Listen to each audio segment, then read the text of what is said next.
Vamos a continuar el tema de las religiones.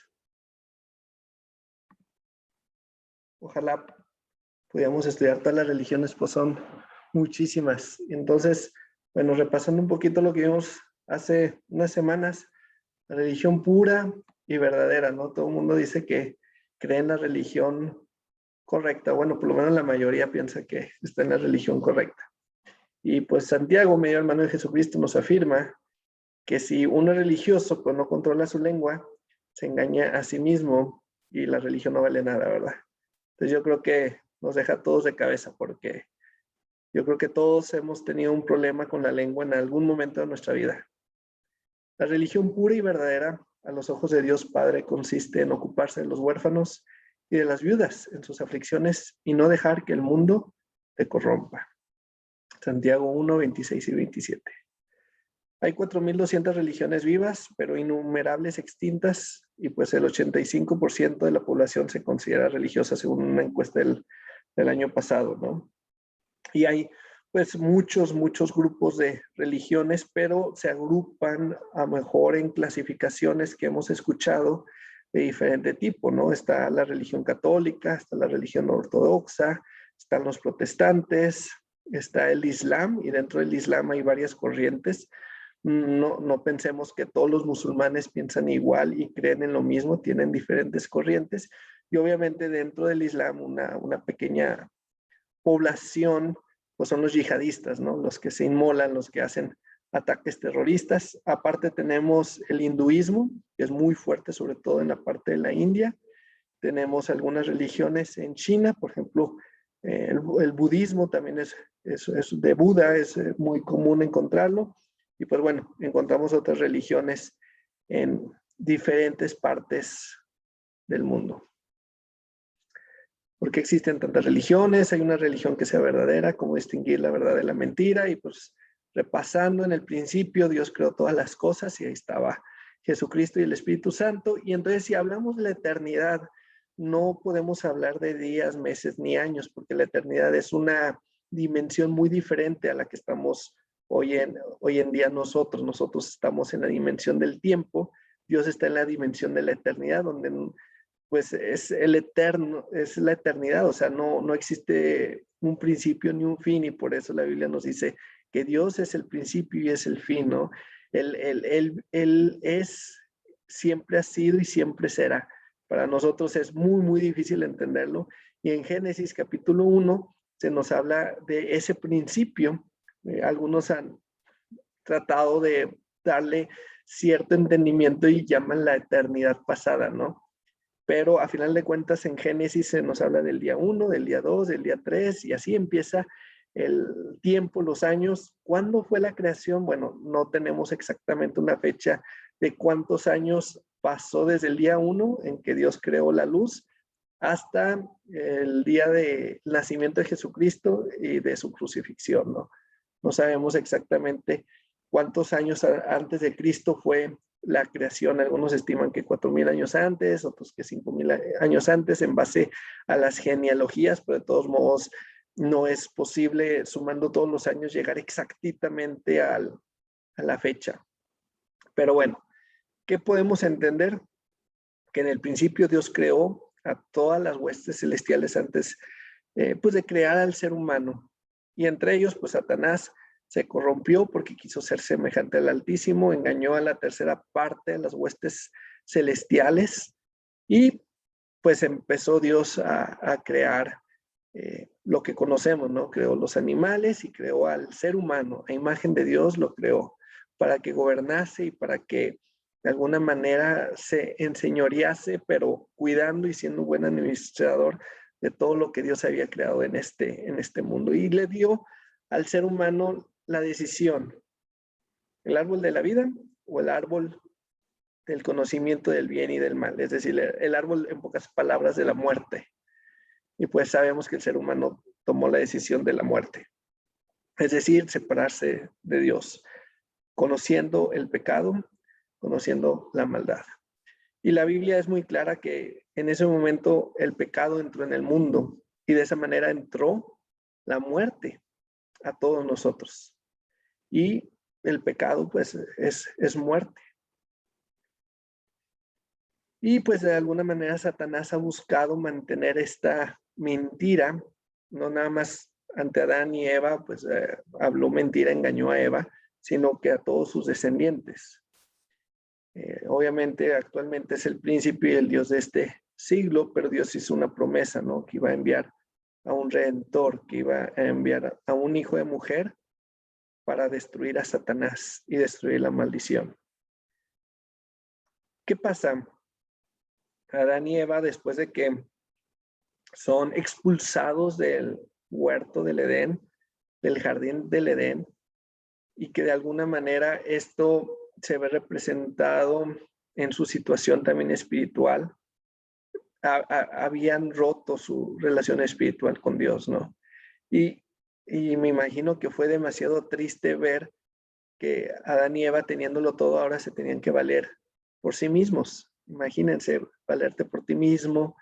Ahora, pues tú te tienes que encargar de todo y empiezas a afrontar la vida de una manera bajo maldición muy diferente a como lo habías conocido antes.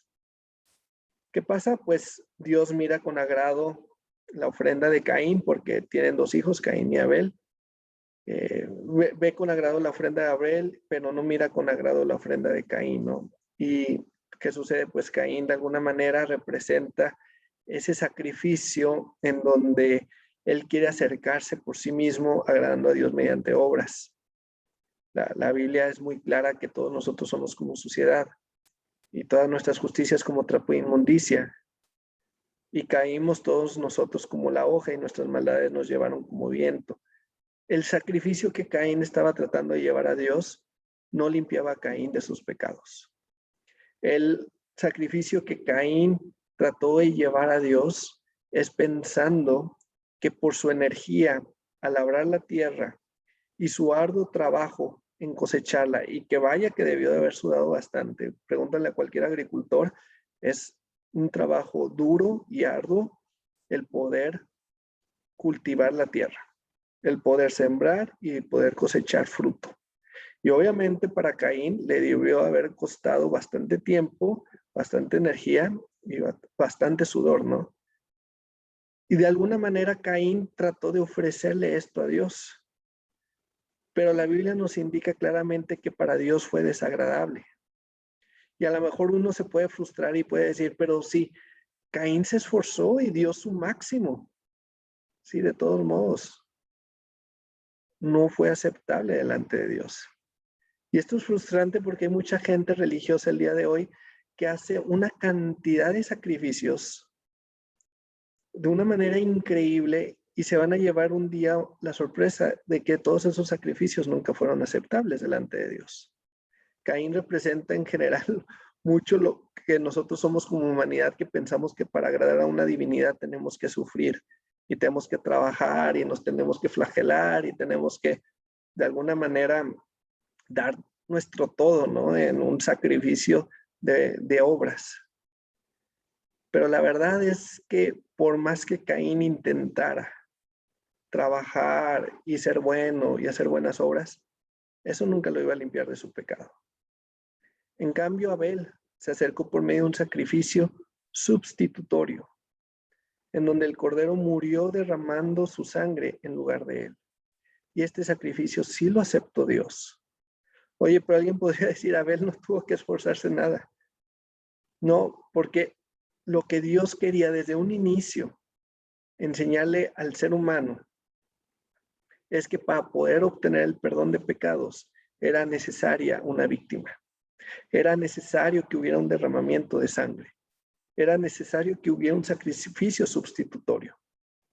Y entonces, en la ley de Moisés, pues años bastante después lo vamos a ver, se explica cómo en el sacrificio se debía poner la mano sobre la ofrenda en un aspecto de expiación. ¿Para qué? Para la eliminación de la culpa, la eliminación del pecado. Y entonces ahí es donde podemos ver el sacrificio aceptado por Dios.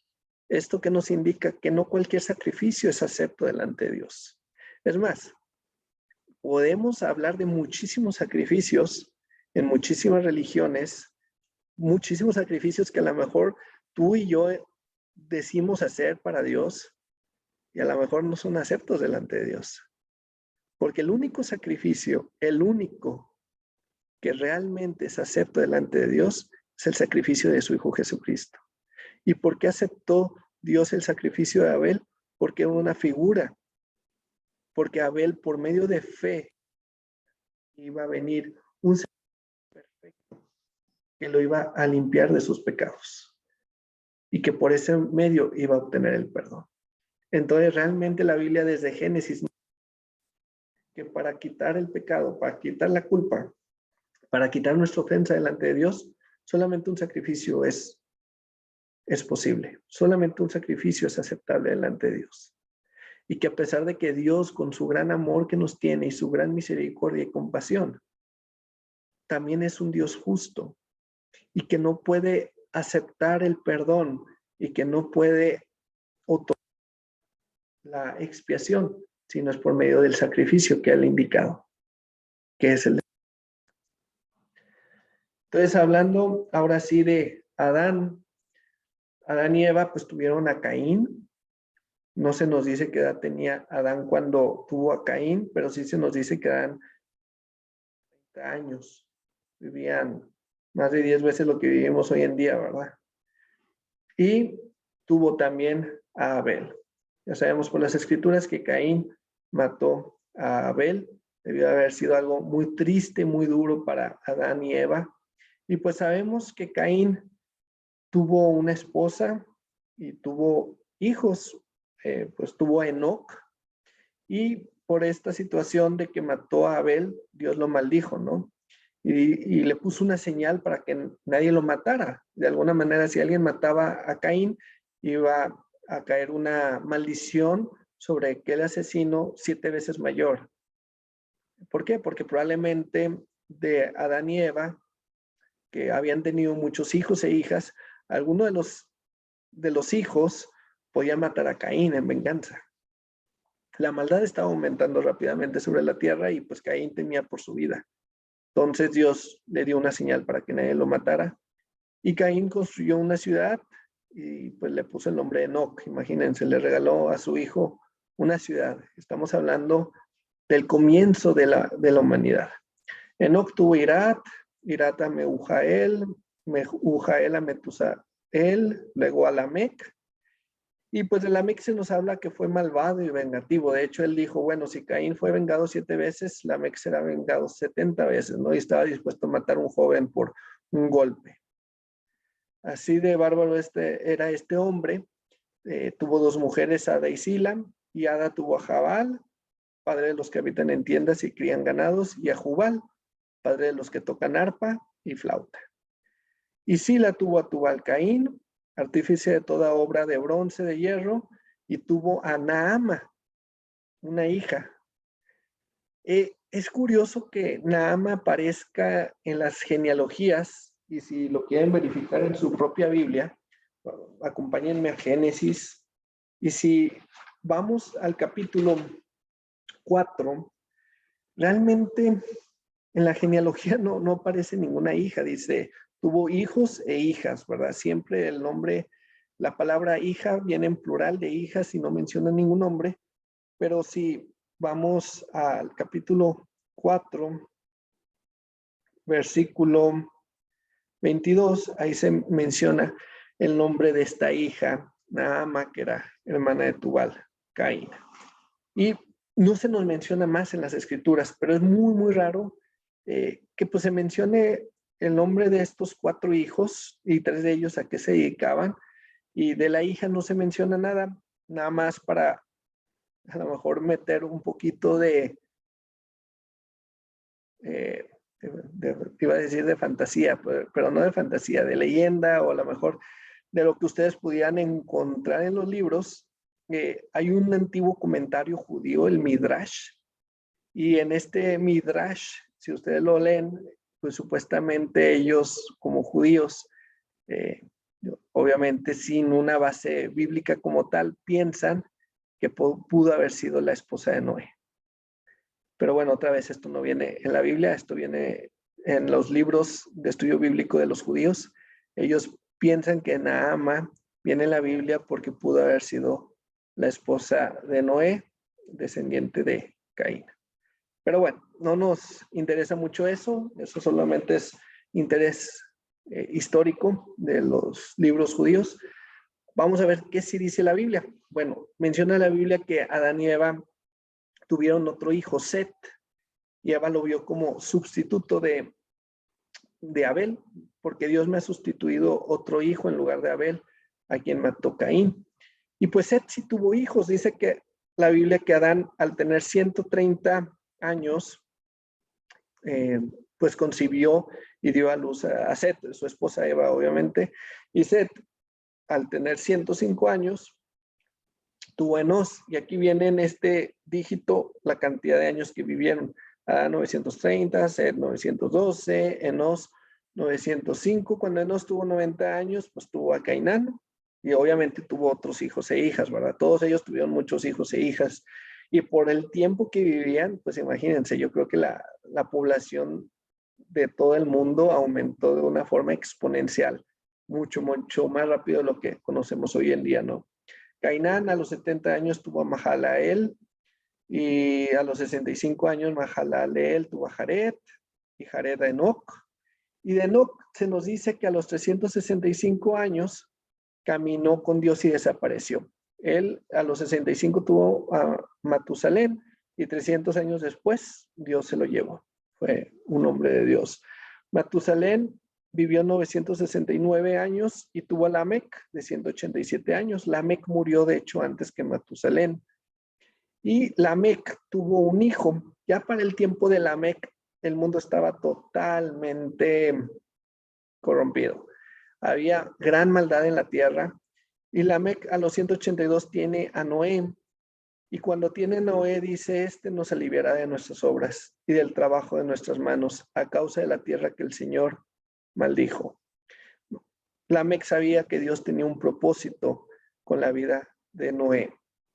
¿Qué nos dice la Biblia? Que cuando Noé tenía 600 años, cayó el diluvio. Cuando Noé tenía aproximadamente 480, cerca de los 500 años, Dios le dijo a Noé, voy a destruir la tierra. Le daré 120 años al ser humano, voy a destruir la tierra y la voy a destruir con un diluvio. Y entonces Noé empezó a construir el arca y a los 600 años de Noé fue que cayó el diluvio. Curiosamente, es la edad justa en la que muere Matusalén. Dos versiones. Una es que Matusalén, cuando murió, cayó el diluvio, y a lo mejor de alguna manera Dios lo usó como una figura, no una figura, una profecía de cuánto tiempo más iba a durar la tierra por la maldad de los hombres. La otra es de que Matusalén haya muerto ahogado. Pero casi la mayoría de los escritores piensan en la primera, que Matusalén de alguna manera su vida representaba un reloj para la llegada del diluvio. Y entonces a la edad de 600 años fue que cayó el diluvio y pues destruyó a toda la humanidad. Primera de Pedro nos habla del trabajo de Noé. Dios lo usó como predicador. En la carta de Pedro se nos habla cómo se le predicó a todas las almas y no creyeron. No creyeron y fueron condenados por no creer. Y solamente 8 personas se salvaron. Noé, su esposa y sus 3 hijos con sus 3 esposas. El Islam predica por medio del Corán que la esposa de Noé no se salvó. Y que, bueno, si ustedes leen el Corán van a leer que de hecho Noé pedía a Dios que matara a todos los infieles, ¿verdad? Y que la esposa representa un ejemplo también de infiel delante de Dios y que por eso no se salvó. Entonces, según el Corán, fueron 7 personas. Pero según la Biblia fueron 8. Entonces, es muy, muy diferente la versión de los 2 libros. En la Biblia, de alguna manera, da a entender Pedro que Noé buscaba la salvación de todos los habitantes. En el Corán habla de que Noé buscaba la destrucción de todos los infieles. Muy bien, pero después vamos a hablar del Islam, porque el Islam ya es hasta el siglo VI después de Jesucristo. Ahorita estamos cerca del año 2300 antes de Jesucristo probablemente. Noé creyó en la salvación de Dios y fue por fe que Noé construyó el arca, un barco grande, ¿no? Para salvar a su familia del diluvio. Y Dios, pues obviamente le advirtió de cosas que nunca antes habían sucedido y por su fe, Noé condenó al resto del mundo y recibió la justicia que viene por la fe. Si me acompañan a Pedro, nada más para no dejarlo en el aire respecto a lo que comenté del Islam, del Corán, si me acompañan a Pedro en la primera carta de Pedro.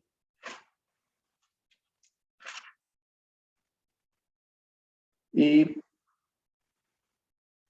vamos al capítulo 3, la primera carta de Pedro, versículo 17. Porque mejor es que padezcáis haciendo el bien, si la voluntad de Dios así lo quiere, que haciendo el mal. Porque también Cristo padeció una sola vez por los pecados, el justo por los injustos, para llevarnos a Dios, siendo la verdad muerto en la carne, pero vivificado en espíritu, en el cual también fue y predicó a los espíritus encarcelados, los que en otro tiempo desobedecieron cuando una vez esperaba la paciencia de Dios en los días de Noé, mientras se preparaba el arca, en la cual pocas personas, es decir, 8, fueron salvadas por agua. Algo que sucedió en la época de Noé, no sabemos de qué manera, pero Cristo predicó en tiempos de Noé. No sé si utilizó a Noé como profeta o si literalmente hubo una cristofanía o una aparición de Cristo antes de su venida aquí en la tierra, como varias apariciones que tuvo Jesús aquí en la tierra antes de su venida. Y aquí lo importante es que todos los habitantes, todos los descendientes de Adán y Eva, habían escuchado el Evangelio. Escucharon el mensaje de salvación. Y obviamente Dios tuvo paciencia, 120 años, suficiente tiempo para arrepentirse. Y solamente 8 personas entraron en el arca. Algo importante es, Adán más o menos, bueno, vivió 930 años, más o menos estos son como 600 años, 650 años antes del diluvio. Noé nació un poquito después de que Adán murió. ¿Qué significa? Que Adán conoció a todos, probablemente hasta la Meca. Déjenme, de hecho, aquí muestro un pequeño diagrama. ¿Qué quiere decir esto? Que de alguna manera, aunque no había una Biblia en aquel entonces, la mayoría de los habitantes conocieron a Adán y a Eva. Noé no lo conoció porque Noé nació un poquitito después, pero aquí pueden ver en este diagrama, Adán murió a los 930, a los 930 años, un poquito antes de que Noé naciera. Pero eso significa que, por ejemplo, Noé sí conoció a Enos y probablemente de niño haya conocido a Set. ¿Por qué? Por la edad que vivía, ¿no? ¿A qué voy con esto? Para tiempos de Lamec, la tierra ya estaba totalmente corrompida. Y todos estos humanos podían preguntarle a su tatarabuelo y lo que sea, abuela, ¿qué sucedió? ¿Por qué vivimos en un mundo así? Aunque no había Biblia, estaban los primeros seres humanos que habían conocido a Dios y que habían estado con Él. Esto es muy interesante porque, aunque no había Biblia, todos estos hombres y mujeres que vivían en este tiempo, de alguna manera, podían saber de primera mano qué había sucedido. Pero no, el ser humano decidió corromperse y a pesar de que Adán y Eva les explicaron, quiero yo pensar, a sus hijos, nietos y bisnietos, el gran error que habían cometido ellos, la humanidad se pervirtió a tal grado que Dios dijo, me arrepiento de haber creado al hombre. No que Dios se arrepintiera, sino en esa expresión y en esa tristeza en donde Dios le dolía cómo la humanidad cada vez iba de mal en peor, hasta que llegó un momento que dijo, los voy a destruir con un diluvio. Ya para ese tiempo del diluvio, obviamente Adán ya había muerto, pero la situación ya no se podía aguantar más, y entonces, según lo que viene en Primera de Pedro, Jesucristo fue y les predicó a estas almas perdidas, a estas almas que necesitaban de un Salvador y que estaban de alguna manera metidas en una corrupción total. Dice ahí en 1 Pedro capítulo 3, versículo 20, que todos estos desobedecieron. ¿Y por qué? Estaba esperando Dios con paciencia que ellos se arrepintieran, y Jesucristo fue y les predicó a estos espíritus, a estos seres humanos, dice, mientras se preparaba el arca. Mientras Noé estaba preparando el arca, Dios le estaba dando oportunidad a todos estos humanos a que se arrepintieran de sus pecados. Pero solamente 8 fueron salvados por agua. El bautismo que corresponde a esto ahora nos salva, no quitando las inmundicias de la carne, sino como la aspiración de una buena conciencia hacia Dios por la resurrección de Jesucristo. De alguna manera Noé se bautizó, si lo quisiéramos ver así, dentro del arca. Y el arca representa a Jesucristo, que así como el arca de madera, Jesucristo una cruz de madera, ¿verdad? Era una figura de lo que Jesucristo iba a hacer con todos nosotros. Noé, de alguna manera, fue salvo porque creyó y entró en el arca. Nosotros somos salvos por entrar a la salvación con Jesucristo. A Noé lo salvó el arca, a nosotros nos salva la cruz de Jesucristo. Ahora, vamos a ver un poquito después de lo del diluvio, y antes de continuar, si ustedes buscan lo del diluvio, resulta que hay muchas culturas que creen en el diluvio y que de alguna manera a través de los siglos, milenios, han continuado con la historia del diluvio. No puse todas las referencias porque algunos de los historiadores piensan que se ha corrompido la historia. Por ejemplo, los toltecas, los mayas, los incas, en sus escritos, lo que los arqueólogos y los historiadores han descubierto es de que ellos creían en un diluvio, y creían en un diluvio que sucedió por agua, y después creyeron en un diluvio que iba a venir de fuego, ¿verdad? Increíble, es comparado a lo que dice la Biblia, pero algunos historiadores piensan que los misioneros de alguna manera metieron mano ahí. Pero bueno, también en África, en Sumeria, que era la antigua Mesopotamia, y en China, y en varias culturas también en India, hay indicios. En Grecia, los griegos, también todos ellos, todas las culturas de una manera u otra creyeron en un diluvio. Es interesante que no nada más en la Biblia viene, pero sí las historias son un poquito diferentes. Pero lo bueno es de que tenemos las escrituras, y por eso no metí todas las demás historias, porque iba a tomar mucho tiempo, y aparte porque hay muchas versiones. Lamentablemente, pues ahorita vivimos en una época en donde hay muchas versiones, y también los historiadores tienen ciertas dudas de la autenticidad de todos esos escritos. Lo bueno es de que tenemos un libro, el cual es auténtico, el cual es confiable, y pues esa es la Biblia. Noé tuvo 3 hijos, Sem, Cam y Jafet, pues, que son los que entraron en el arca con él. Y más o menos cuando Sem tenía 98 años fue cuando fue el diluvio. Pasó el tiempo y la humanidad otra vez se corrompió. ¿Qué nos dice las escrituras? Que el arca reposó sobre el monte Ararat, como lo pueden ver aquí, y de hecho ha habido gente que ha tratado de descubrir si hay un arca. Algunos dicen haber encontrado restos del arca, pero bueno, todavía no hay nada seguro. Las escrituras nos dicen que después los humanos se vinieron a la llanura del Sinar, y pues empezó a multiplicar la gente. Y aquí en la llanura del Sinar empezó a levantarse algunos poderosos. El primero fue Nimrod, que de hecho él fue el que también construyó Nínive, pero tuvo un proyecto muy interesante, un proyecto Babel, el proyecto de construir una torre. Vamos a quitar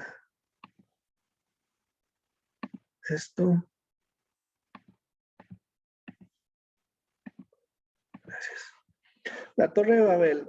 Los arqueólogos piensan, porque muchas veces cuando pensamos en la Torre de Babel, pensamos en lo que nos enseñaron de niños, ¿no? En un cilindro, en una torre cilíndrica hasta arriba, hasta el cielo, ¿no? Realmente lo que han encontrado los arqueólogos son especies de pirámides que le llaman zigurats, de este tipo, y era lo que se acostumbraba. De hecho, mucho tiempo después de la Torre de Babel hicieron templos de este tipo. ¿Qué nos dicen las escrituras? Que en ese momento había una sola lengua y los humanos se propusieron edificar una torre que llegara hasta el cielo. ¿Para qué? Para hacerse un nombre por si fueran esparcidos. Algo interesante con esta situación que estaba buscando Nimrod, que era el que estaba liderando este proyecto, que realmente representaba la voz del pueblo, representaba la voz de todos los humanos. Ellos estaban yendo en contra de lo que Dios le había pedido a Noé. Si me acompañan en Génesis, capítulo 7, después de que Dios le promete a Noé que ya no va a destruir al mundo con agua, y manda un arco iris, les dice en el capítulo 8, versículo 17, todos los animales que están contigo, de toda carne, de aves y de bestias, y de todo reptil que se arrastra sobre la tierra, sacarás contigo, y vayan por la tierra, y fructifiquen, y multiplíquense sobre la tierra. Dios le había dicho a Noé y a sus descendientes, multiplíquense, vayan por toda la tierra, no se queden en un solo punto. Pero no, ¿qué hicieron los habitantes de este mundo? Quisieron mantener unidos en rebeldía ante Dios. Se querían hacer un nombre, y de adrede lo estaban haciendo, dice, por si fuésemos esparcidos. La Biblia no dice, pero en algunas leyendas de diferentes tribus se menciona que los seres humanos tenían miedo de un segundo diluvio y que por eso querían ir al cielo, por eso querían construir una torre alta. Arqueólogos encontraron en África leyendas en donde decían que Dios se había escapado al cielo y que ellos estaban tratando de levantar con troncos un edificio grande para alcanzarlo, y que fueron esparcidos. En diferentes culturas tienen diferentes leyendas acerca de cómo empezaron las lenguas, y lo interesante es de que de alguna manera, incluyendo las culturas mesoamericanas aquí en nuestro continente, han encontrado los historiadores que tenían leyendas respecto a algo parecido a la Torre de Babel, en donde fueron esparcidos. Otra vez hay ciertas dudas en la autenticidad de todos estos documentos. Ustedes lo pueden googlear, hay muchas leyendas al respecto. Lo interesante es de que la Biblia explica que Dios confunde su lengua, los esparce sobre toda la tierra. Y literalmente los esparció sobre toda la tierra, porque pues los humanos alcanzaron el continente americano, alcanzaron lugares al norte de Canadá, en Siberia, en islas como Australia, en islas en medio del Pacífico como Hawái, que ustedes pueden decir cómo en aquel momento llegaron seres humanos a esas islas, ¿no? Tenían que cruzar océanos de kilómetros y kilómetros en la Polinesia, en todas las islas de la Polinesia que están en el Pacífico, y que varias de estas culturas, de hecho, mencionan en sus leyendas que hubo un esparcimiento en donde se les cambió su idioma y donde ellos mismos fueron esparcidos. Ellos de alguna manera mantuvieron estas leyendas. Pues bueno, la Biblia nos dice en Génesis 11 que esto generó los diferentes idiomas. No tal cual como los conocemos ahora porque han ido evolucionando las lenguas, pero la Biblia nos dice que solamente había una lengua y que por la rebeldía del ser humano a desobedecer a Dios y no esparcirse, por querer ser como Dios, por querer llegar al cielo, por querer hacerse un solo nombre, Dios les cambió la lengua y pues de alguna manera obedecieron por obligación, siendo esparcidos por todo el mundo. Obviamente esto generó pues diferentes culturas, diferentes aspectos raciales, costumbres y religiones también. ¿Qué nos dice la Biblia? Que al poquito tiempo después del diluvio, los descendientes de Sem, Cam y Jafet de alguna manera fueron esparcidos por toda la tierra. De Sem salen los hebreos, caldeos, asirios, persas y sirios. De Cam, los cananeos, egipcios, filisteos, hititas y amorreos. Y de Jafet, pues los griegos, los tracios y los escitas, ¿no? Que va más bien hacia Europa. Algunos han dicho que Cam se va más hacia África, Sem hacia Asia y Jafet hacia Europa. Digo, más o menos, ¿verdad? Porque, por ejemplo, los cananeos pues estaban en un lugar que ahorita es considerado Asia, y porque también de Cam, que pues había sido maldito por ver la desnudez de Noé, pues sale Nimrod, ¿no? Que edificó Nínive, ¿no? Entonces, por eso digo, más o menos por continentes, pero a lo largo de los siglos ha habido mezcla, ¿no? Entre todos estos. Entonces, si nos preguntamos nosotros de dónde descendemos, ¿verdad? Pues yo creo que descendemos de los tres. De alguna manera es muy probable que los mexicas, los olmecas hayan descendido de Cam o de Sem, de alguno de ellos dos.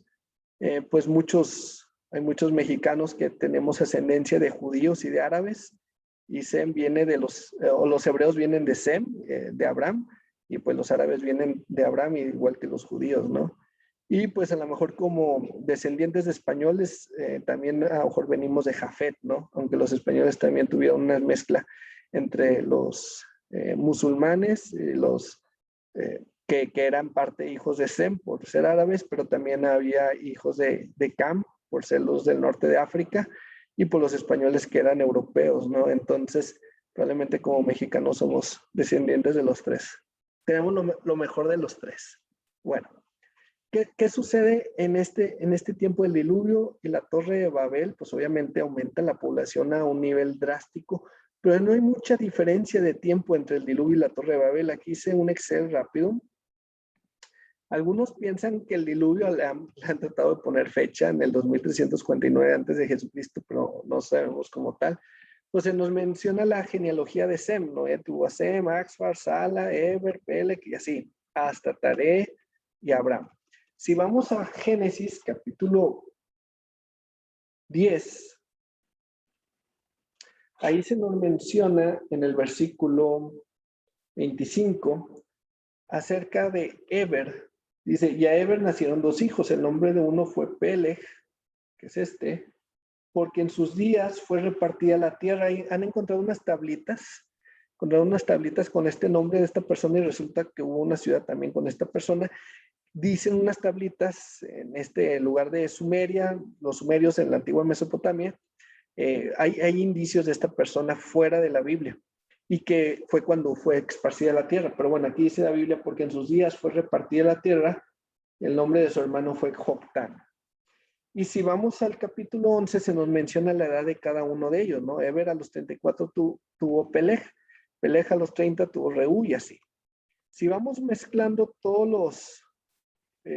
los años, entre el diluvio y la Torre de Babel, que fue pues cuando nació Peleg, que fue la repartición de tierra, es decir, cuando fueron esparcidos, estamos hablando de 100 años, según las genealogías. No quiere decir que sea exacto, pero entre el diluvio y la torre de Babel, probablemente no hubo mucho. Y bueno, algo que podemos saber de Noé es de que vivió 350 años, ¿no? Entonces, Noé probablemente vivió hasta el... por eso.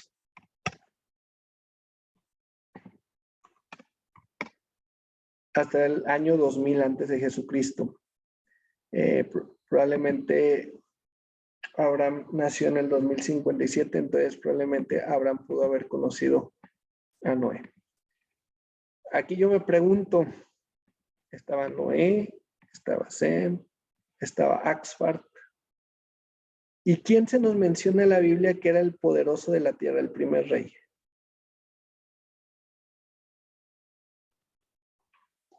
Bueno, yo sé que saben la respuesta y a lo mejor porque nos la han dicho, Nimrod. Nimrod. Muchas gracias.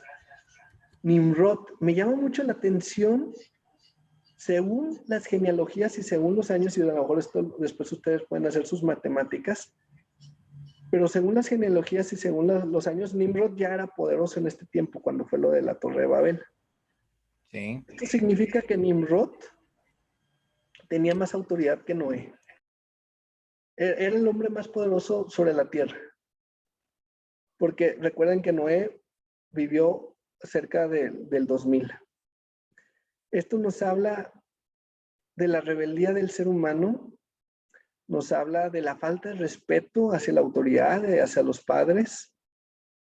Yo quiero pensar que en 100 años la humanidad se había rebelado contra Dios y un descendiente de Cam, porque Nimrod fue descendiente de Cam, este descendiente se rebeló totalmente contra lo que Noé, porque pues se nos habla pregonero de justicia, o se nos habla que Noé fue un hombre de Dios, se nos habla que Nimrod se rebeló contra Dios y se rebeló contra Noé y se rebeló contra todo lo que fuera Dios.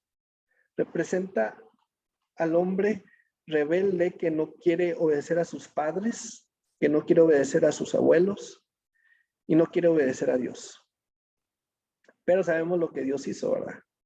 Dios frustró y destruyó el proyecto de Nimrod y de estos seres humanos. Y pues fueron esparcidos por toda la tierra. Ahí sí Nimrod no pudo hacer nada. Ya imagino Nimrod tratando de meter ahí un traductor, ¿verdad? Y tratando de mantener unida la tierra. Yo creo que Nimrod no se esperaba esto, ¿verdad? A lo mejor él dijo, no, va a haber un diluvio, pues ahora nos va a volver a atacar Dios con un diluvio, nos vamos a salvar de alguna manera, ¿no? Estaba construyendo él su torre, según esto. Pues nunca esperaba que Dios fuera a confundir la lengua, ¿verdad? Y le acabó su cuentito y su proyectito, ¿verdad? Simplemente con el tema de la lengua y fueron esparcidos.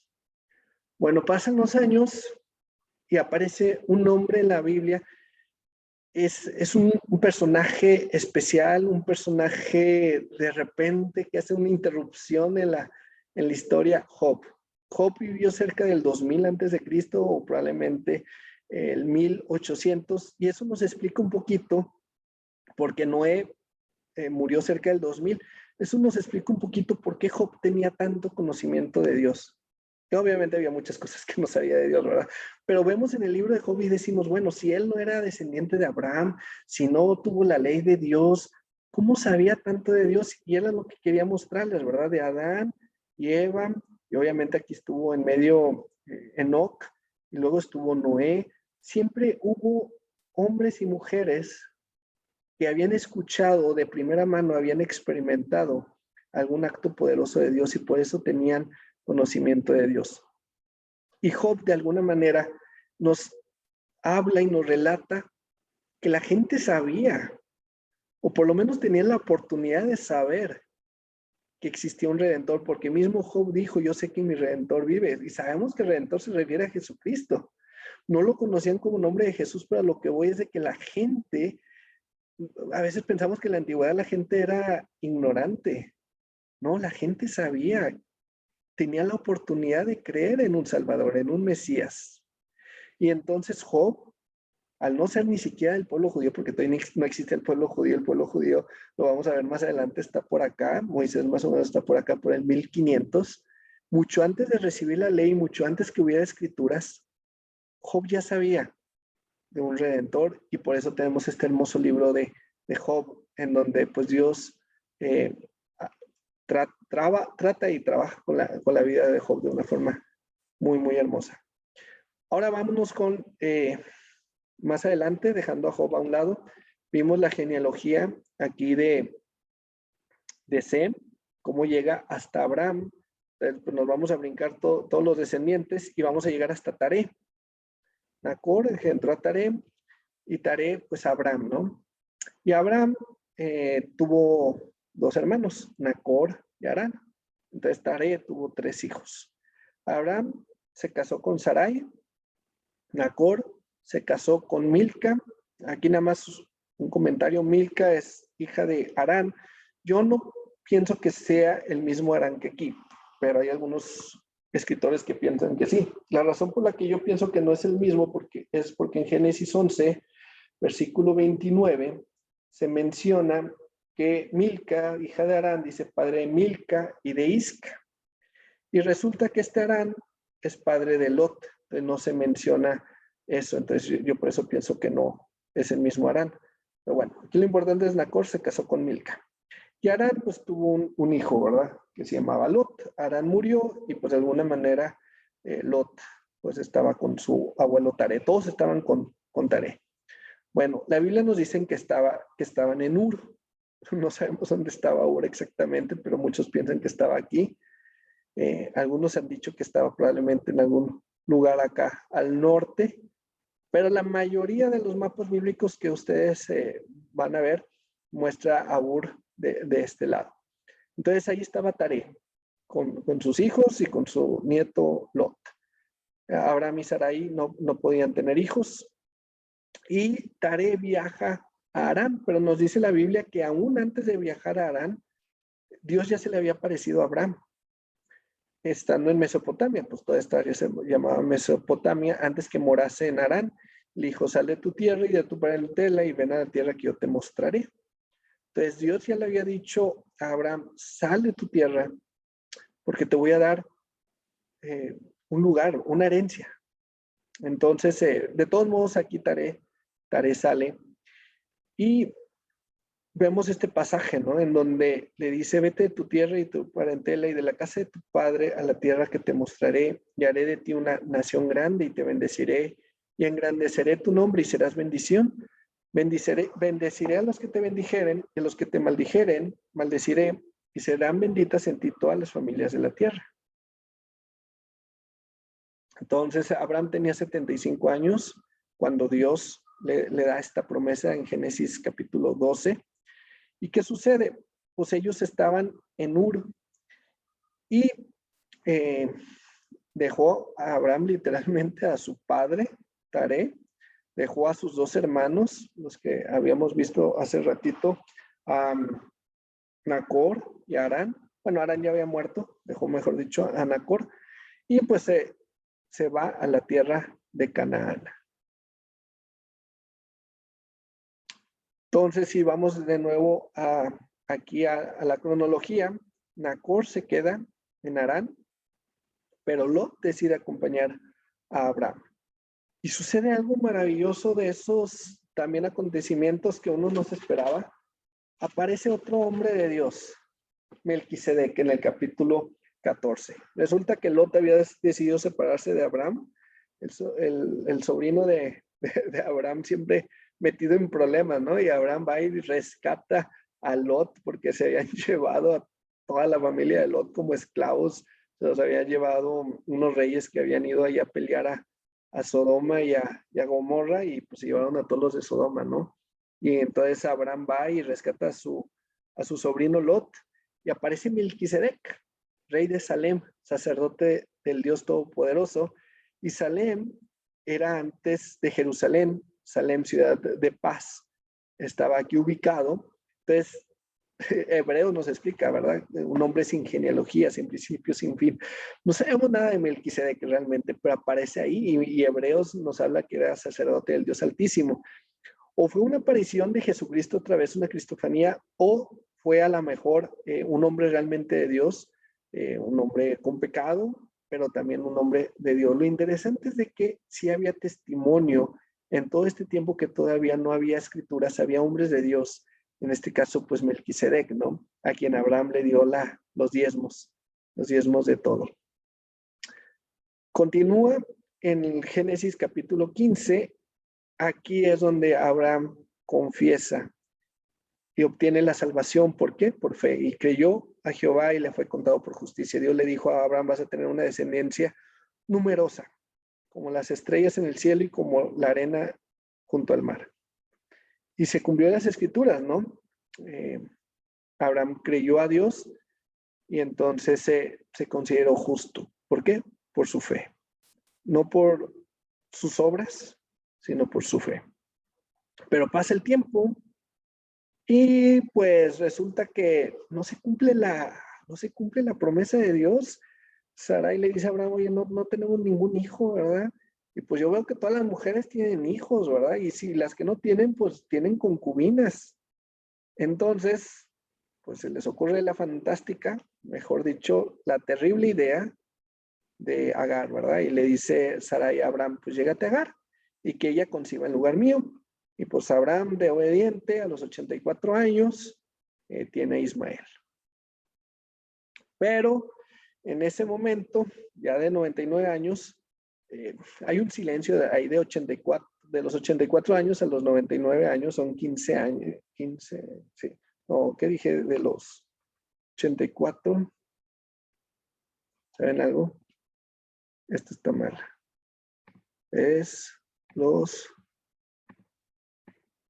Estaba haciendo las sumas, es 86 años.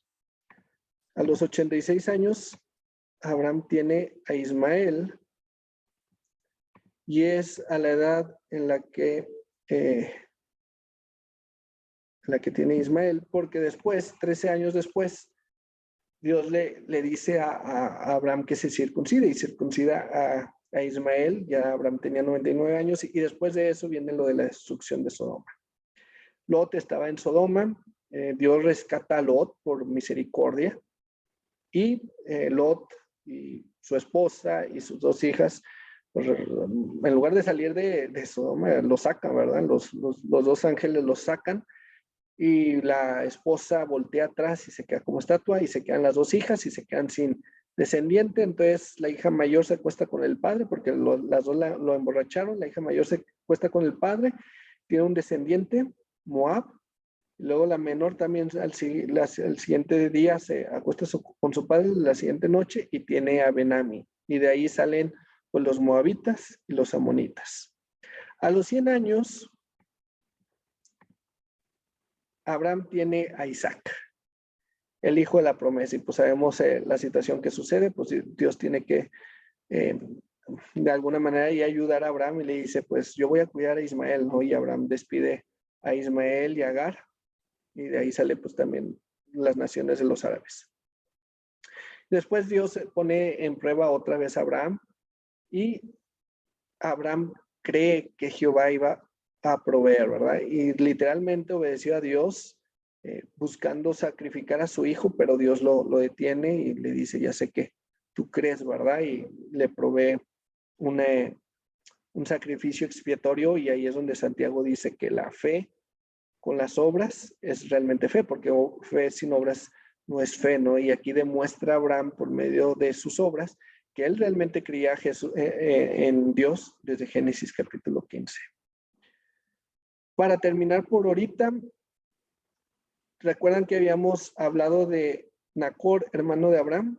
Nacor se había casado con Milca. Bueno, de alguna manera tuvieron un hijo llamado Betuel y Betuel tuvo una hija llamada Rebeca. Pues Isaac se casa con Rebeca cuando Isaac tenía 40 años, es decir, Abraham tenía 140 años. Y Isaac tuvo dos hijos, Esaú, que era rubio, de donde vienen los edomitas, que significa rojo, y Jacob. Pero no había muy buena amistad entre ellos, y bueno, Jacob, aparte que le roba la primogenitura, también le roba la bendición de Isaac, sale escapado, y la mamá de Jacob, Rebeca, le dice a Jacob, huye a la casa de mi familia. Y entonces le dice a Jacob, huye de regreso a Harán. Ellos estaban aquí. Entonces era regresar de donde venían, ¿verdad? De alguna manera Dios les estaba dando esa tierra, pero pues bueno, la situación de la vida, las situaciones familiares, a veces te hacen correr en la dirección, a veces que no es la que uno desea. Y Jacob terminó corriendo hacia Harán. Betuel, que era el padre de Rebeca, también tuvo otro hijo llamado Labán. Y Labán tuvo 2 hijas, Lea y Raquel. Jacob, cuando llega a Harán, pues ayuda a Raquel ahí con lo de las ovejas y pues se enamora de Raquel. Busca casarse con Raquel y Labán le dice a Jacob, trabaja para mí 7 años. Era la costumbre de aquellas tierras. Bueno, por lo menos la costumbre de Labán, ¿verdad? Del suegro. Entonces Jacob trabaja 7 años. Las escrituras dicen que le parecieron como nada porque estaba enamoradísimo de Raquel. Y ya, pues es la boda, la pachanga y pues toda la fiesta. Y al siguiente día se da cuenta Jacob que realmente se casó con Lea. Lo más seguro es de que las mujeres usaban velo, entonces Jacob no le había visto la cara, se casó y pues se dio cuenta que pues, lo habían engañado, ¿verdad? Y pues obviamente va y le reclama a Labán y Labán le dice, es que aquí la costumbre es de que te cases primero con la mayor, ¿no? Jacob, que siempre había engañado, que engañó a su padre y que engañó a Esaú, ahora Labán le hace lo mismo, ¿verdad? Bueno, parece que es de familia. Y engaña a Jacob. Jacob pues se casa con Lea, pues, bueno, ya se había casado, y Labán le dice, pues trabaja por mí otros 7 años y te casas con Raquel. Y Jacob dice, va, pero bueno, respeto una semana con Lea, la semana de la boda, ¿no? La luna de miel. Y a los 7 días, pues se casó con Raquel. Y aquí pues surge un problema, ¿no?